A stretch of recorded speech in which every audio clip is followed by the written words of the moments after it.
In the village of Agboa, surrounded by sun-dried soil and small mud homes, Abeni walked confidently with her tray of bread on her head.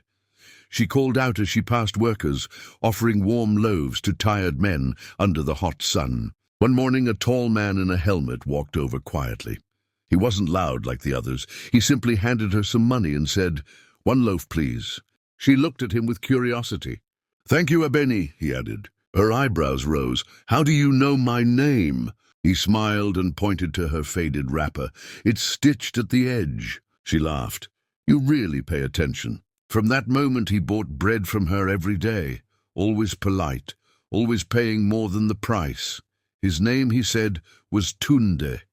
Over time they spoke more, about her dreams of owning a bakery, his wish to work as an engineer one day, and their shared love for quiet moments. One day she noticed he wasn't eating during lunch.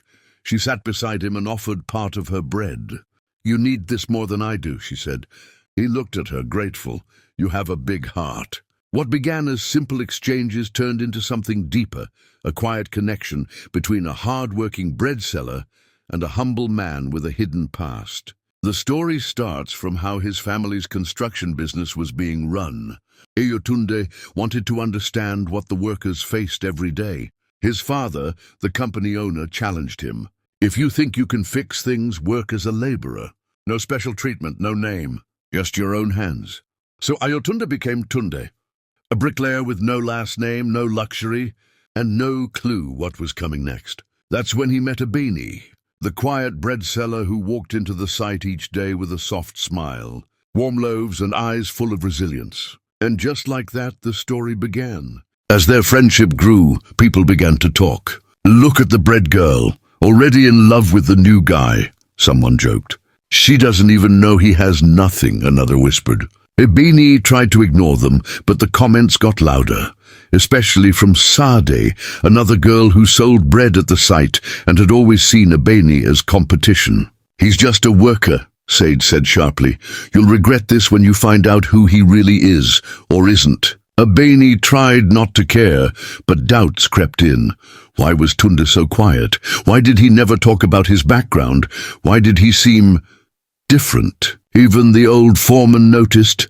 "That one doesn't act like a regular worker," he muttered. "He moves like someone used to giving orders." Then one day a wooden beam fell at the site, nearly injuring a worker.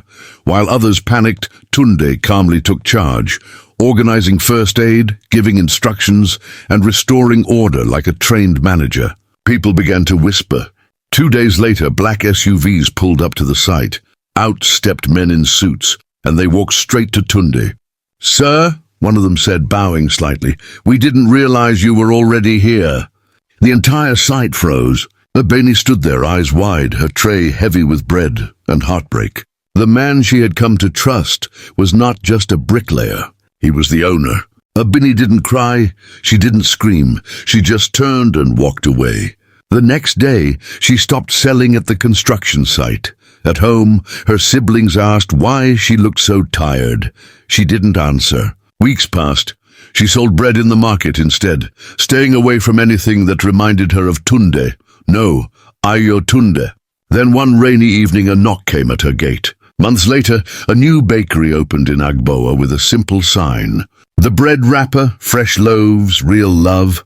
Inside, Abeni and Ayotunde worked side by side, not as a rich man and a poor girl, but as two people who built something real from something simple. Bread. She opened it slowly, and there he was, soaking wet, holding her old wrapper in his hands. "You left this," he said. She looked at him coldly. "Why are you here?" "I came to explain," he said. "I didn't mean to lie. I was just trying to understand what life is like for real people. I didn't expect to meet you." "You made me look like a fool," she replied. "I never played with your heart," he said gently. "You were the most honest person I met. I didn't want to lose that." He reached into his pocket and held out a small envelope. "I want to help you open that bakery, not out of guilt, but because you deserve it, and I believe in you." She looked at the envelope, then back at him. Slowly, she took the wrapper from his hand. "Then start by helping me knead the dough." Months later, a new bakery opened in Agboa with a simple sign. The bread wrapper, fresh loaves, real love. Inside, Abeni and Ayotunde work side by side, not as a rich man and a poor girl, but as two people who built something real from something simple.